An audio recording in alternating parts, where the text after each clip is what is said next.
What if I told you that you don't need to memorize 50 different formulas for your next geometry test? What if one simple formula could unlock the volume of almost any 3D shape you throw at it? In this video, we are finding the volume of both a rectangular prism and a triangular prism using just one single universal rule. No confusion, no stress. Before we look at the formula, we have to know how to spot the base.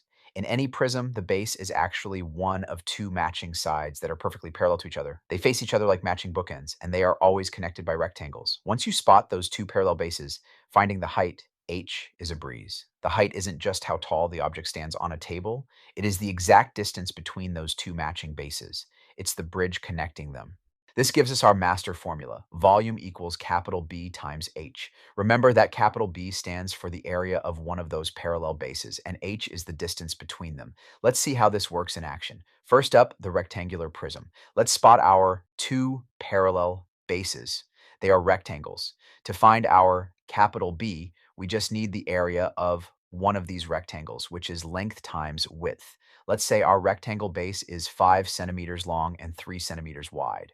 5 times 3 gives us a capital B, our base area of 15 square centimeters. Now, what's the distance between those two parallel rectangles?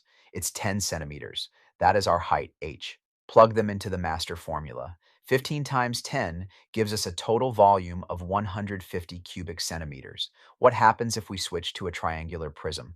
Look closely at the parallel faces. The two sides that match and face each other are triangles connected by rectangles on the sides. That means our base shape is a triangle. To get our capital B, we calculate the area of that triangle using half times base times height. Now hold on, don't let the word base trick you here. The lowercase b in this formula is just the single bottom line of the flat triangle, but our capital B is the area of the entire triangular face.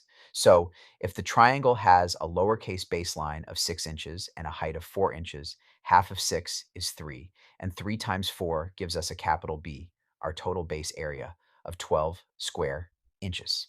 Now, for the prism's height, look at the distance between the front and back triangular bases. It's 8 inches. Multiply our base area of 12 by that distance of 8, and we get 96 cubic inches. Exactly the same formula. No matter how weird a prism looks, just spot the two parallel sides, find the area of one of them for capital B, and multiply it by the distance between them, h. Mastering this one trick makes geometry a whole lot easier. If this video saved your math grade, smash that like button, subscribe for more hacks, and comment below with what shape we should break down next. Thanks for watching.